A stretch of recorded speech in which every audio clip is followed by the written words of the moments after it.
আমাকে শহীদ করে সে মিছিলে শামিল করে নিও।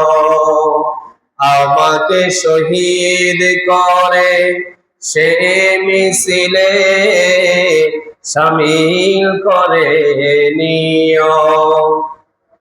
যেই মিছিলের নেতা আমির হামজা হুবাইবে কাবা আল্লাহর কাছে ছিল অতি প্রিয়,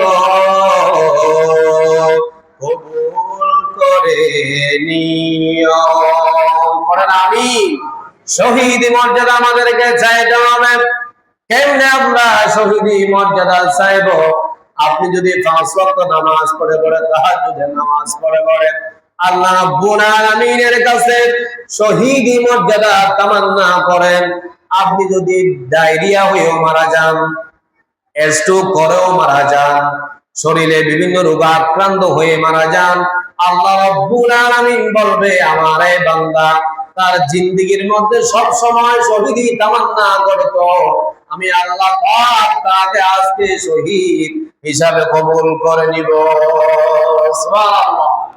শহীদ হওয়ার জন্য জিহাদ করা লাগে না, যদি ইখলাস থাকে, আপনার যদি খালেস থাকে নিয়ত, আপনি যদি হালাল হারাম ছেড়ে চলে আল্লাহর ইবাদত বندگی করেন, তাহলে আল্লাহ পাক হয়তো আপনার ওই শহীদি ওই তামান্নাটা আল্লাহ পাক কবুল করে নিতে পারেন। সুবহানাল্লাহ। ইন্নাল হামদালিল্লাহ নাহমাদুহু ওয়া নাস্তাঈনুহু ওয়া নাস্তাগফিরুহু ওয়া নু'মিনু বিহি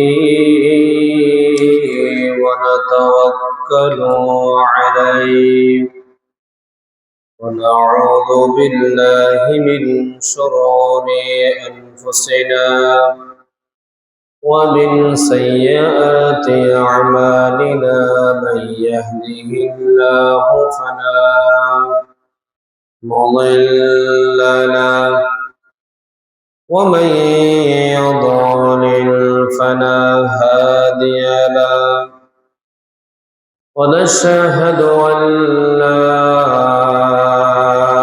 إله إلا الله وحده لا شريك له ونشهد أن سيدنا وحبيبنا ومولانا محمدا عبده ورسوله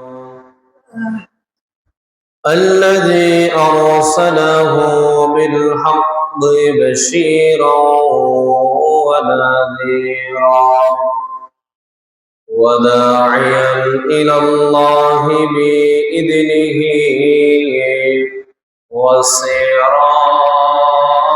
وسراجا منيرا.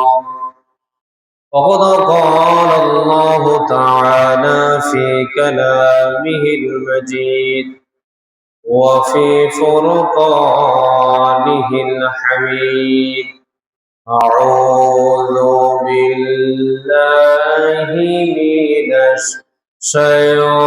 الشيطان الرجيم بسم الله الرحمن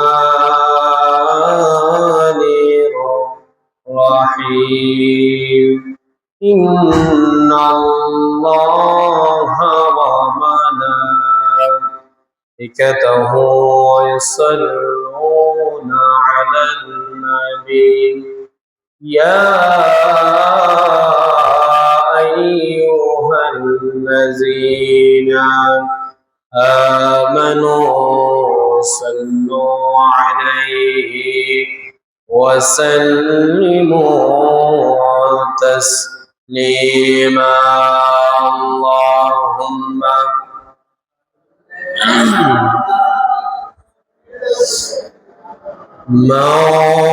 مولانا محمد وعلى آله سيدنا مولانا محمد بلغ العلا بكماله كشف الدجى بجماله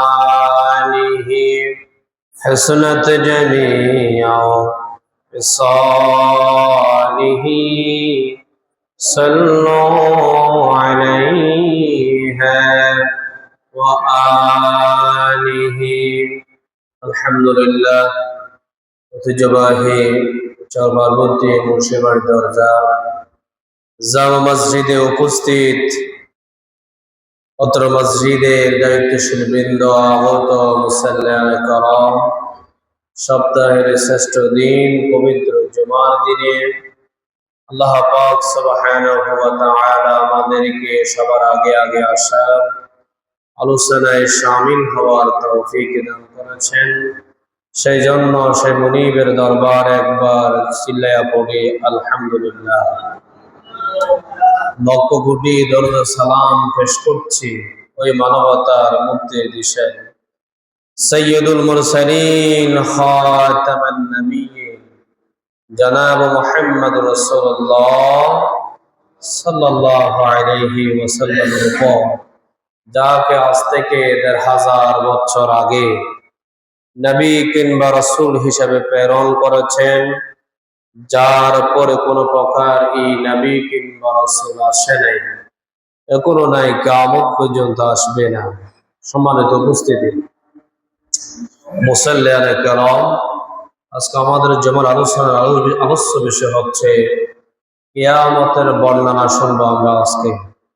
আল্লাহ পাক আমাকে যদি তৌফিক দান করে আজকের এই আলোচনা আমাকে বলার, আপনাদেরকে শোনা উভয়কে আমল করার তৌফিক দান করুন। সবাই আবারও চিল্লায়া পড়ি আমিন। প্রিয় হাজিরিন, মুসাল্লিয়ানে কেরাম, আল্লাহ রাব্বুল আলামিন আমাদেরকে সৃষ্টি করার পরে একদিন আমাদেরকে মৃত্যু দিবে, এটার মধ্যে কোনো সন্দেহ নেই। কিন্তু মৃত্যুবরণ করার পরে আমাদেরকে আল্লাহ রাব্বুল আলামিন পুনরায় আবারও জীবিত করবে। যেখানে জীবিত করবেন সেটিকে বলা হয় কিয়ামতের মাঠ। কোন মাঠে আমাদেরকে উত্তোলন করা হবে? কিয়ামতের মাঠে। আল্লাহ রাব্বুল আলামিন এই কিয়ামতের বর্ণনা কত ভয়ানক হবে সেটা কোরআনুল কারীমের ১০১ নম্বর সূরার মধ্যে আল্লাহ পাক আয়াত নাযিল করে সুন্দরভাবে আমাদেরকে বুঝিয়ে দিয়েছেন। সুবহানাল্লাহ। কোরআনুল কারীমের কত নম্বর সূরা? ১০১ নম্বর সূরা, যে সূরার নাম হচ্ছে কারিয়া। এই সূরার নাম কি? কারিয়া। এই সূরার মধ্যে আল্লাহ রাব্বুল আলামিন কিয়ামতের সম্পূর্ণ ডিটেইলস বলে দিয়েছেন। সুবহানাল্লাহ বলবেন না? আল্লাহ রাব্বুল আলামিন এই সূরার মধ্যে প্রথমে একটা কথা ৩ বার বলেছে। কয়বার বলছে? ৩ বার। এই সূরাটা আমরা বেশার কম সবাই জানি, যেহেতু যারা ৫ ওয়াক্ত নামাজ পড়ে ইমাম সাহেবের পিছনে, ইমাম সাহেব প্রায় সময় সূরাগুলো তেলাওয়াত করে, ছোট ছোট সূরাগুলো কি করে? তেলাওয়াত করে। হয়তো অনেকে জানে, তারপরও আমরা আমার মুখে মুখে একবার তেলাওয়াত করি। সবাই পড়ুন আউযু বিল্লাহি মিনাশ শাইতানির রাজিম বিসমিল্লাহির রাহমানির রাহিম আল-কারিআতু মাল-কারিআহ ওয়া মা আদরাকা মাল-কারিআহ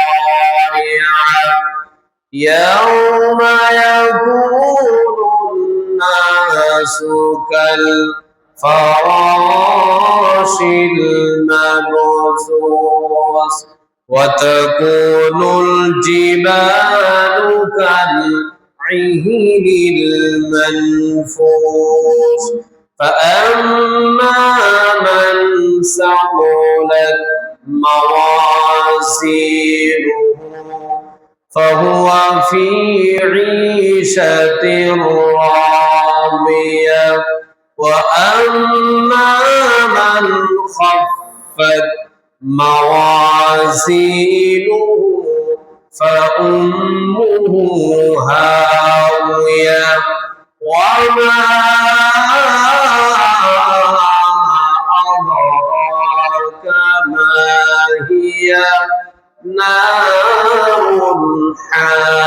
حامية الله أكبر এই সূরাটা আমরা ইমাম সাহেবের পিছনে প্রায় সময় শুনে থাকি ঠিক না এই সূরা অর্থ তাফসীর অনেক ব্যাপক যারা অর্থ বুঝেন অবশ্যই তারা বুঝবে আমরা অর্থ বুঝি না বিধায় আমাদের শরীরের পশম শিউরে ওঠে না যদি আমরা বুঝতাম তাহলে আমাদের পশম দাঁড়িয়ে যেত নামাজের মধ্যে দুই চোখ দিয়ে বেয়ে বেয়ে টপ টপ করে পানি পড়তো আল্লাহু আকবার কোরআনের কথা কার কথা আল্লাহর কথা কোরআনের কথা কার কথা আল্লাহর কথা আল্লাহ রাব্বুল আলামিন এই সূরার মধ্যে কথা বারবার বলেছেন আল কারিআতু মাল কারিআ ওয়া মা আদরাকা মাল কারিআ কারিআ শব্দের অর্থ হলো বিকট আওয়াজ কি আওয়াজ বিকট আওয়াজ ইংরেজিতে বলা হয় বোম্বাস্টিক মার্কাস সাউন্ড বিকট আওয়াজ হবে যখন আল্লাহ পাক হযরত ইসরাফিল আলাইহিস সালামকে মুখের মধ্যে একটা সিংহার আলাম ইসরাফিল আলাইহিস সালাম আল্লাহ রাব্বুল আলামিনের দিকে সব সময় তাকিয়ে থাকেন কখন জানি আমার আল্লাহ রাব্বুল আলামিন আমাকে হুকুম করে আল্লাহ পাক বললো ইসরাফিল তুমি একটা ফুৎকার দাও আমি এই আল্লাহ রাব্বুল আলামিনের অর্ডারের জন্য আমি ইসরাফিল সব সময় অপেক্ষায় থাকি সুবহানাল্লাহ তাহলে কিয়ামত আসার আগে যিনি আমাদেরকে সতর্ক করে দিবেন তিনি হচ্ছে হযরত ইসরাফিল আলাইহিস সালাতু ওয়াস সালাম আল্লাহ যদি তাকে নির্দেশ দেয় আল্লাহ নির্দেশ দেওয়ার সাথে সাথে ইসরাফিল আলাইহিস সালাতু ওয়াস সালাম সাথে সাথে তার সিংহায় ফুৎকার দিবে সুবহানাল্লাহ বলবেন না হযরত ইসরাফিল আলাইহিস সালাতু ওয়াস সালাম যখন ফুৎকার দিবে তখন বিকট আওয়াজ হবে ওই বিকট আওয়াজটা হওয়ার সাথে সাথে আল্লাহ রাব্বুল আলামিন বলছে আমি দুনিয়াকে পুরো তামাম দুনিয়াকে আমি আল্লাহ রাব্বুল আলামিন তছনছ করে দিব আল্লাহু আকবার বিকট আওয়াজ এটা এমন আওয়াজ দুনিয়ার এই আওয়াজের সাথে তুলনা করা যাবে না হযরত ইসরাফিল আলাইহিস সালাতু ওয়াস সালাম যখন সিংহায় ফুৎকার দিবে এমন আওয়াজ হবে আমরা যদি একটা উদাহরণ দিলে একটু ক্লিয়ার হবে আমাদের যে দেশের মধ্যে দেখা যায় যখন একটা গাড়ির চাকা বাস্ট হয় হঠাৎ করে মানুষ চমকে উঠে ঠিক কিনা চমকে উঠে কিনা হঠাৎ করে যদি একটা রেল গাড়ি যায় রেল গাড়ি যখন হর্ন দেয় সাথে সাথে অনেকে আপন শুরু হয়ে যায় ভয় পেয়ে যায় এইভাবে অনেক এই ধরনের আওয়াজ আছে আমরা দুনিয়ার মধ্যে আওয়াজটা ফেলে ফুৎকার ফেলে আমরা কি হয়ে যায় ভয় পেয়ে যায় আল্লাহ রাব্বুল আলামিন বলছে আমার দুনিয়ার বান্দারা তোমাদেরকে আমার ইসরাফিল যখন ফুৎকার দিবে তখন এমন ভাবে আওয়াজটা হবে তখন এই দুনিয়ার আওয়াজের সে কোটি কোটি গুণ আরো ভয়ঙ্কর হবে সুবহানাল্লাহ দুনিয়ার সে এই আওয়াজের সে আরো কোটি কোটি গুণ ভয়ঙ্কর হবে ওই ইসরাফিল আলাইহিস সালামের সিংগায় ফুৎকারের আওয়াজ, সুবহানাল্লাহ। সেই আওয়াজকে বলা হয় আরবিতে আল কারিআতু মাল কারিআ ওয়া মা আদরাকা মাল কারিআ। আল্লাহ রাব্বুল আলামিন এই কথা তিনবার কেন বললেন? এই কথার মধ্যে কোনো সন্দেহ নাই, এটা আওয়াজ হবে। একটা কথা যখন আমরা বেশি গুরুত্ব দিয়ে থাকি, সেই কথাটা আমরা বারবার বলে থাকি না। এই জন্য আল্লাহ রাব্বুল আলামিন কোরআন কারীমের আয়াতের মধ্যে এই কথা তিনি তিনবার বলেছিলেন। সুবহানাল্লাহ।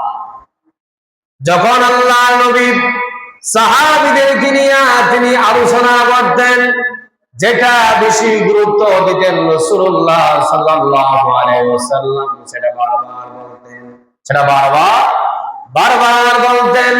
তাকওয়ার একদিন আলোচনা করতেছিলেন আমার রাসূল মুহাম্মদ সাল্লাল্লাহু আলাইহি ওয়াসাল্লাম সাহাবীদেরকে বলছো, সাহাবীরা রে, আত-তাকওয়া হাউনা, আত-তাকওয়া হাউনা, আত-তাকওয়া হাউনা। তাকওয়া থাকে এখানে, তাকওয়া থাকে এখানে, তাকওয়া থাকে তার মানে অন্তরে। সুবহানাল্লাহ। তাকওয়া থাকে কোথায়? অন্তরে। তাকওয়া বাহ্যিক আপনি লেবাস দিয়ে বুঝতে পারবেন না। তাকওয়া থাকবে একমাত্র ভিতরে, আর সেটাকে জাস্টিফাই করবে তিনি কে? আল্লাহ। দুনিয়ার কারো ক্ষমতা নাই এই তাকওয়াকে তিনি পরীক্ষা করা। মানুষ হয়তো লেবাসে তাকওয়াবানের বেশ ধরতে পারে, হয়তো তার কথায় তাকওয়ার বেশ ধরতে পারে, কিন্তু অন্তরেরটা একমাত্র জানে তিনি কে?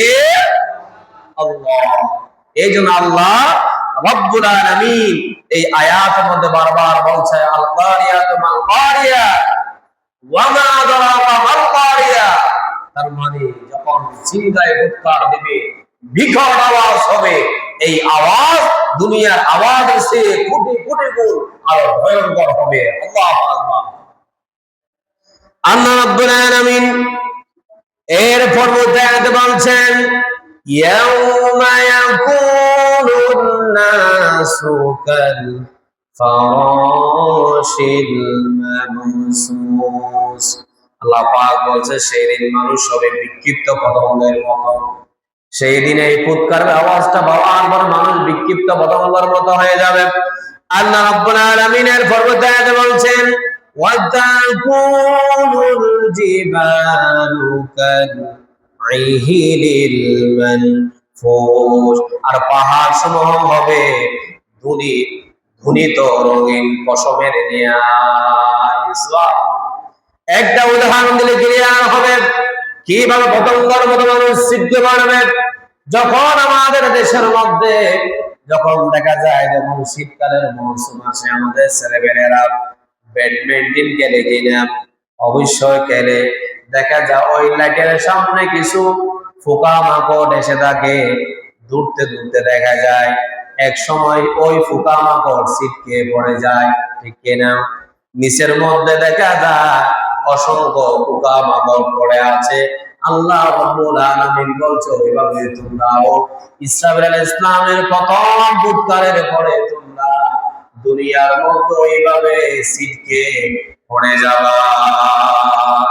আল্লাহু আকবার।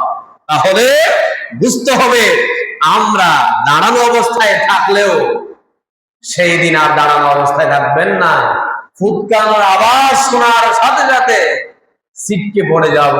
কোথায় আমার ছেলে, কোথায় আমার ঘর, এগুলা তখন আপনি কোথায় আছেন সেগুলা দেখার বিষয় নয়।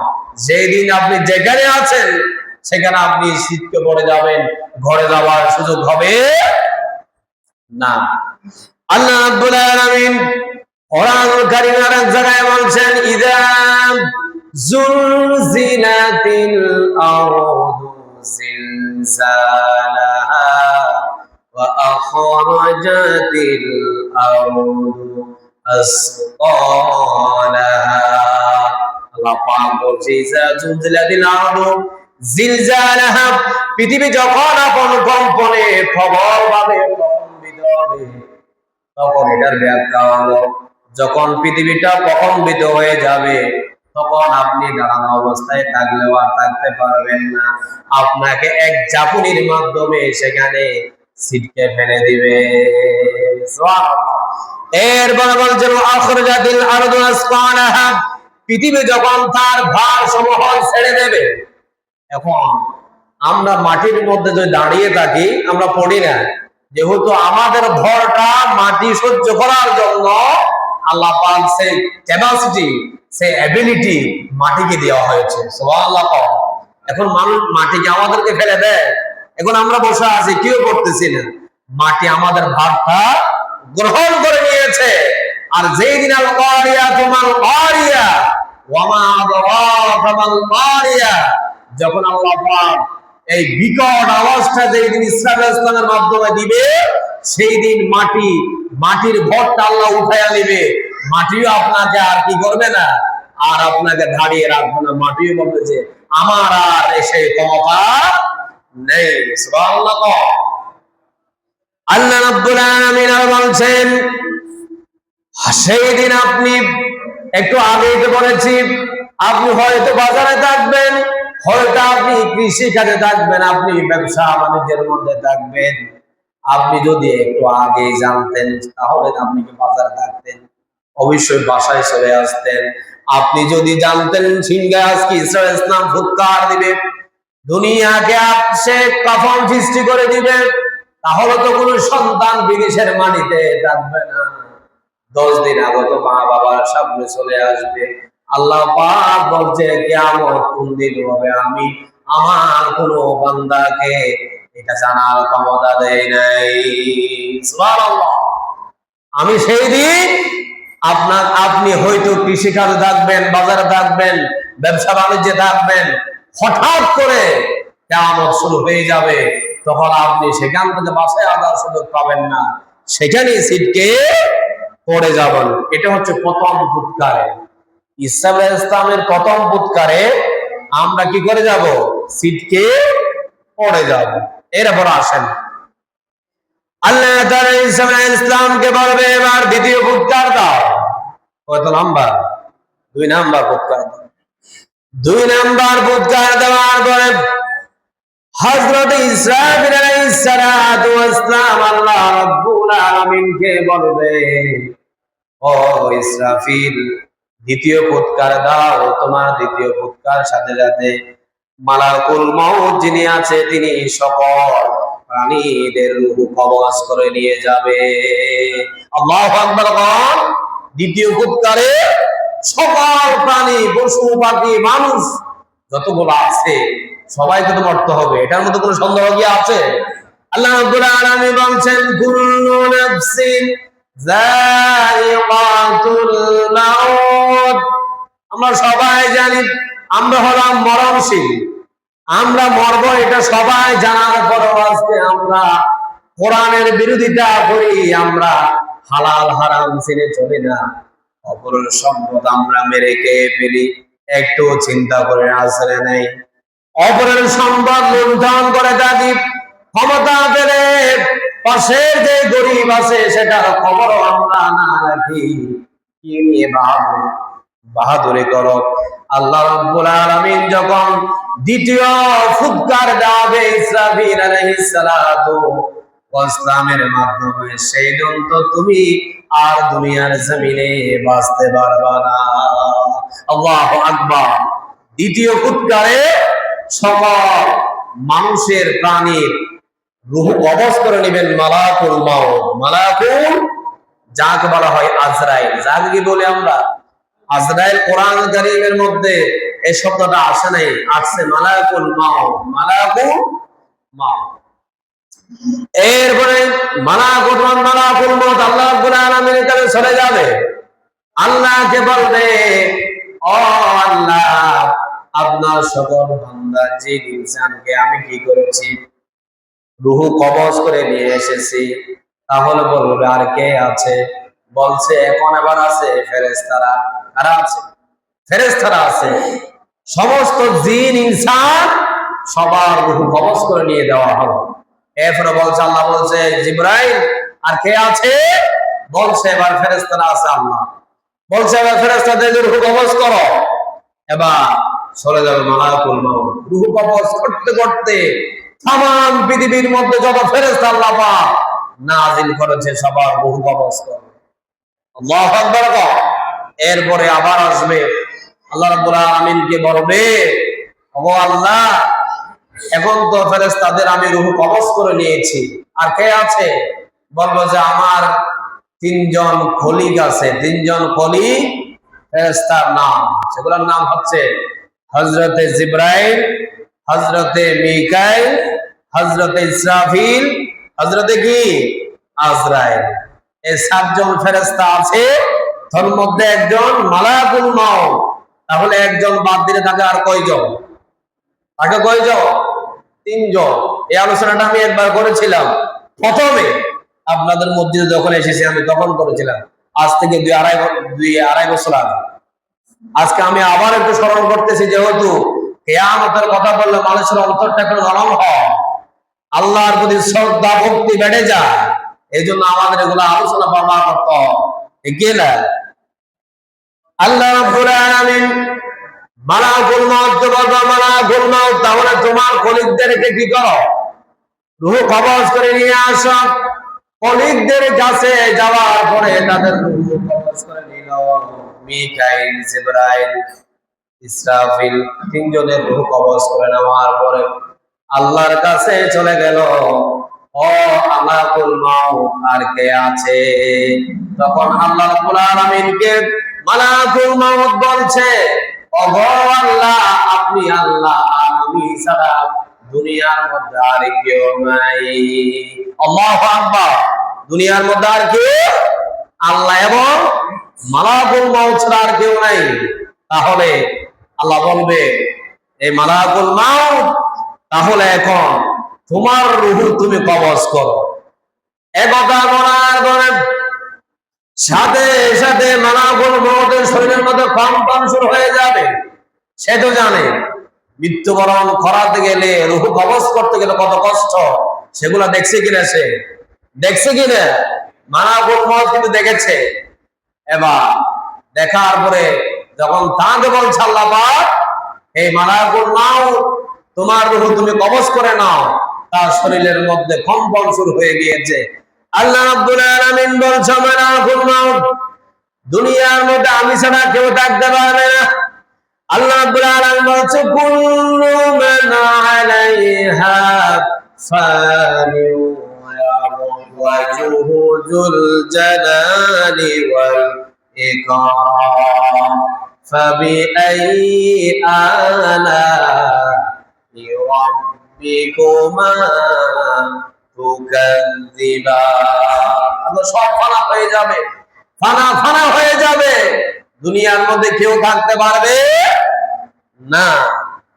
এই জন্য আমাদেরকে শহীদি মর্যাদা, শহীদি মর্যাদা আল্লাহর কাছে চাইতে হবে। আল্লাহ পাক যেন আমাদেরকে শহীদি মর্যাদা দেয়, আমাদেরকে ইমানদার বানায়া যেন দুনিয়ার জমিন থেকে নিয়ে যায়। ইমানদার হয়ে দুনিয়ার জমিন থেকে গেলে পরে কালে আর আপনার জন্য কষ্ট থাকবে না। সুবহানাল্লাহ। হুজুর, শহীদ মর্যাদা আমরা কেন চাইব? শহীদের মর্যাদা আল্লাহ পাক আকাশ চুম্বি করে দিয়েছে। শহীদেরা কিয়ামতের মাঠে তাদের কোনো হিসাব নিকাশ হবে না। যারা আল্লাহর রাস্তায় দ্বীনের জন্য শহীদ, আল্লাহ পাক তাদেরকে বিনা হিসাবে কি দিবে? জান্নাতে বাড়িয়ে দিবে। এই জন্য আমরা শহীদি তামান্না আল্লাহর কাছে আমাদের করতে হবে, ঠিক না? আমাকে শহীদ করে সে মিছিলে শামিল করে নিও, আমাকে শহীদ করে সে মিছিলে শামিল করে নিও। যেই মিছিলের নেতা আমির হামজা, হুবাইবে কাবা, আল্লাহর কাছে ছিল অতি প্রিয়, কবুল করে নিও। করেন আমিন। শহীদ মর্যাদা আমাদেরকে চাইতে হবে। কেমনে আমরা শহীদি মর্যাদা চাইব? আপনি যদি 5 ওয়াক্ত নামাজ পড়ে তাহাজ্জুদের নামাজ পড়ে আল্লাহ রাব্বুল আলামিনের কাছে শহীদি মর্যাদা তামান্না করেন, আপনি যদি ডায়রিয়া হয়েও মারা যান, স্ট্রোক করেও মারা যান, শরীরে বিভিন্ন রোগে আক্রান্ত হয়ে মারা যান, আল্লাহ রাব্বুল আলামিন বলবে আমার এই বান্দা তার জিন্দেগীর মধ্যে সব সময় শহীদি তামান্না করত, আমি আল্লাহ পাক তাকে আজকে শহীদ হিসাবে কবুল করে নিব। সুবহানাল্লাহ।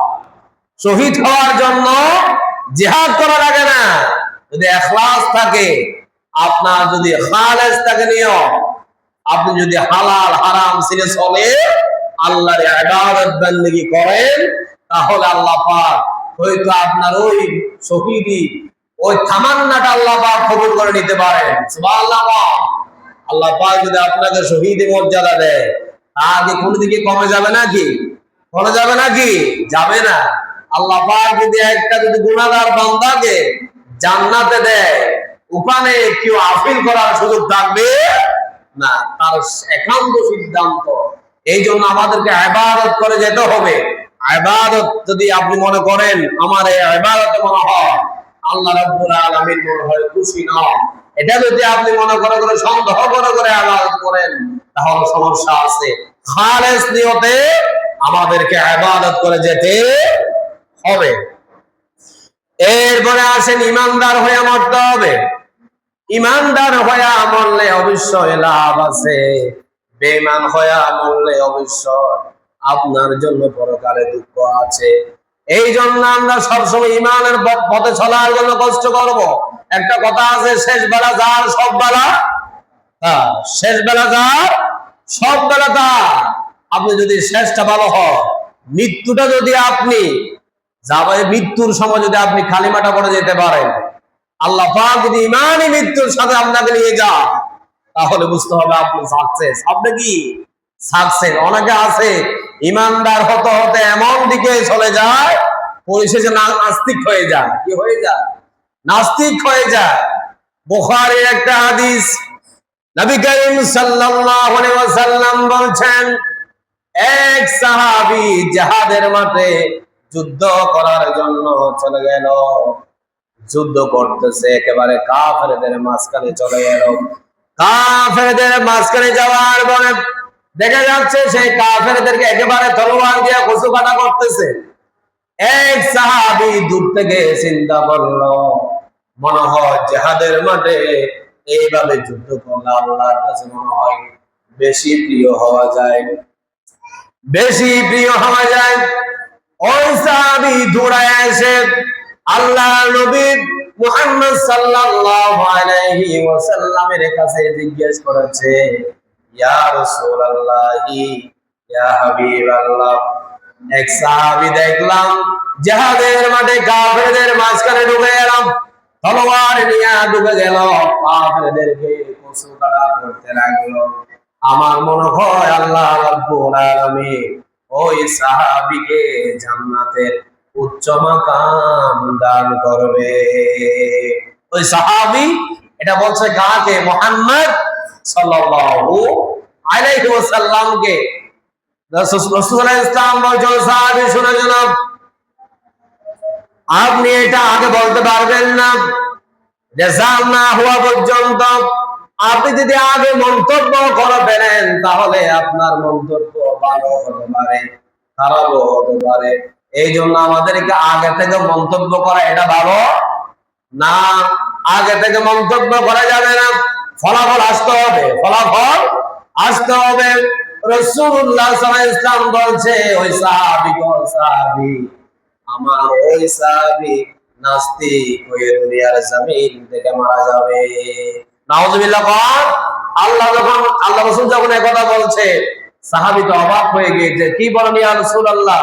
ওই সাহাবী তো ভালো কাজ করতেছে, কালিমাবিহীন লোকদেরকে কচু কাটা করতেছে, এখানে তো আমি খারাপ কিছু দেখতেছি না, কিন্তু আর রাসূল যা বলে সেটা কিন্তু সত্য, এটা কিন্তু কি সত্য। এবার যুদ্ধ করতে করতে ওই সাহাবী যুদ্ধের প্রান্তরে চলে গেল। আমাদেরকে দেখতে ওই লোকটা কেন কাফের হয়ে মারবে। তখন ওই সাহাবী যুদ্ধের প্রান্তে চলে গেল। যাওয়ার পরে দেখতেছে ওই সাহাবী যুদ্ধ করতে করতে এক সময় কাফেররা তাকে আবার মারতে লাগলো। মারতে মারতে ওই সাহাবী আর কাফেরদের মার সহ্য করতে না পেরে নিজের তলোয়ার দিয়া নিজের শরীরের মধ্যে তিনি জায়গার মধ্যে আত্মহত্যা করে বলেছে, নাউজুবিল্লাহ। আত্মহত্যা করেছে। সেই লোকটা কি ইমানদার হয়ে মরেছে নাকি বেঈমান হয়ে মরেছে? বেঈমান হয়ে মরেছে। এই জন্য রাসূল বলছেন, সাহাবী আগে তুমি মন্তব্য করিও না, আমি জানি আমার ওই সাহাবী বেঈমান হয়ে মরে যাবে। কেন? রাসূলের ওখানে সন্দেহ হয়েছে, সেই যখন কাফেরদের মাঝখানে ঢুকে গিয়েছে, সেই সেখান থেকে ফিরে আসতে পারবে না। সেই মার সহ্য করতে না পেরে নিজের তলোয়ার নিজের শরীরে মেরে সেই সেখানে জায়গার মধ্যে আত্মহত্যা করে ফেলেছে। নাউজুবিল্লাহ। এই জন্য শেষ বেলা যেন ভালো হয়। শেষ বেলা যা সব বেলা তার বলছি, তার মানে শেষেরটা কি হতে হবে? আমাদেরকে ভালো হতে হবে। এই জন্য আল্লাহর কাছে আমরা সেই তামান্না করব, আল্লাহ পাক যেন আমাদেরকে ইল্লিন নিয়ে যায়, যেন সিজ্জিনে নিয়ে না যায়। ইল্লিন আর সিজ্জিন দুইটা আমরা কথা শুনেছি। ইল্লিন মানে হচ্ছে ভালো মৃত্যু।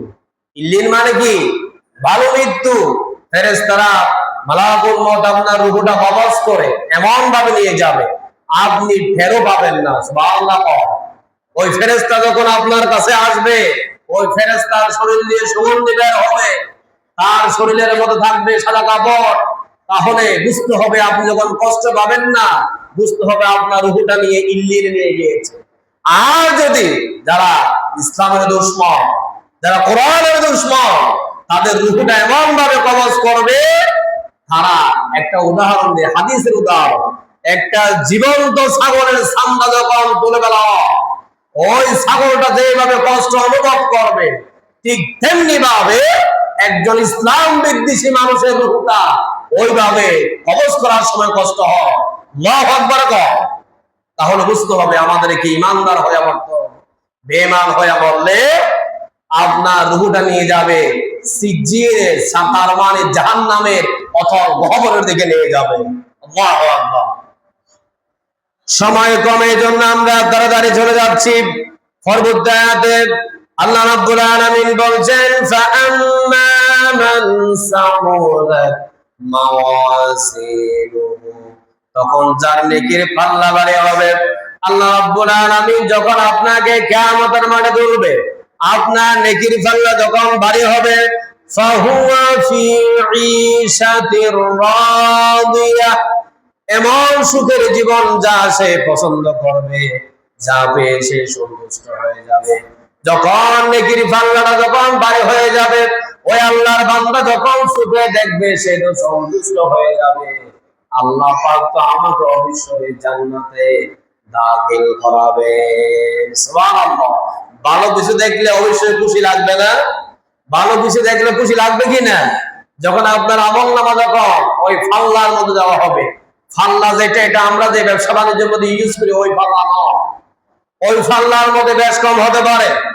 আপনি চাল বিক্রি করতেছেন, সেখানে 100 গ্রাম বেশিও দিয়ে দেন, কোনো সমস্যা, ব্যবসার মধ্যে লস হয় না। কিন্তু যারা নিত্যি পাল্লা ব্যবহার করে, তারা কিন্তু 1 ইঞ্চি পরিমাণ আপনাকে ব্যাস দিবে না। তার মানে যারা স্বর্ণ বিক্রেতা, তারা যখন স্বর্ণ বেচে আপনাকে বিক্রি করে, তখন আপনাকে 1 ইঞ্চি পরিমাণে ব্যাস দেবে না, একেবারে কাটা কাটা দেওয়ার জন্য চেষ্টা করবে, যেন তার থেকে একটু চলে গেলে বিশাল জন্য সেই দলা খায় যাবে। এগুলা বলা হয় নিত্যি পাল্লা, যেগুলার মধ্যে 19-20 করা হবে না। আর মানুষের আমল আল্লাহ পাক কিয়ামতের মাঠে মাপবেন এই নিত্যি পাল্লা দিয়ে, যেন 19-20 না হয়। সুবহানাল্লাহ। আল্লাহ রাব্বুল আলামিন বলছেন, ওয়া আম্মা মান খাফফাত মাওয়াজিনুহু, কিন্তু যার পাল্লা হালকা হবে, ফাউম্মুহু হাওিয়া, আল্লাহ রাব্বুল আলামিন তার জন্য নির্ধারণ করেছেন হাবিয়া, তার জন্য নির্ধারণ করেছেন জাহান্নামের হাবিয়া নামক দুজক। আমা আদরাকা মা হিয়া, কিসে তোমাকে জানালো তা কি? এখানে জাহান্নামের ভয়াবহতা, আযাবের কঠিনতাকে বোঝানোর জন্য কষ্টবাচক শব্দ ব্যবহার করা হয়েছে। তা কি? তা কি মানে এখানে একটা কষ্টবোধক চিহ্ন ব্যবহার করেছে, যা তা মানুষের কল্পনা এবং ধারণার বাইরে, মানুষের জ্ঞান বিজ্ঞান তা আয়ত্ত করতে এবং তা প্রকৃতিত্ব জানতে অক্ষম হবে, যেটা মানুষ কোনোদিন কল্পনাও করতে পারবে না। নারুল হামিয়া, তা হবে ওই জাহান্নামের আগুন হবে উত্তপ্ত অগ্নি। যে আগুন দুনিয়ার আগুনের চেয়ে আরো 69 ভাগ প্রজ্বলিত হবে। আল্লাহু আকবার বলবেন না? আগুন যদি 70 গুণে কি হয়, গুণান্বিত হয়, দুনিয়াতে আমরা 1 ভাগ অনুভব করি। কয় ভাগ? 1 ভাগ। আর এর চেয়ে আর 69 ভাগ বেশি হবে ওই জাহান্নামের আগুন। আল্লাহু আকবার। তাহলে আমাদেরকে এই কিয়ামতের বর্ণনা থেকে আর অনেক আছে, বলতে পারি না, সময় শেষ। এই জন্য এই কিয়ামতের আলোচনা থেকে আমাদেরকে শিক্ষা নিতে হবে বেঈমান হয়ে মারা যাওয়া, মারা গেলে আমার জন্য কষ্টদায়ক শাস্তি অবধারিত করে রেখেছেন। ঈমানদার হয়ে মারা গেলে তাহলে আমার জন্য পরকালে ভালো কিছু আছে। এই জন্য যেভাবে পারেন ঈমান নিয়ে মরার জন্য চেষ্টা করবেন। দুনিয়ার মধ্যে যত ধরনের খারাপ কাজ আছে, আপনি যত ধরনের কুকর্ম করেন, একমাত্র আপনিও ভালো জানেন। যদি করে থাকেন সেগুলা তওবা করে পরিহার করতে হবে। আল্লাহর কাছে আমাদেরকে তওবা করে মাফ চেয়ে নিতে হবে। আপনার থেকে আবারও ফিরে এসে ভালো কাজের দিকে ধাবিত করতে হবে।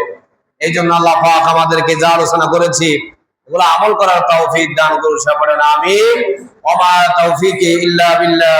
আসসালামু আলাইকুম ওয়া রাহমাতুল্লাহ।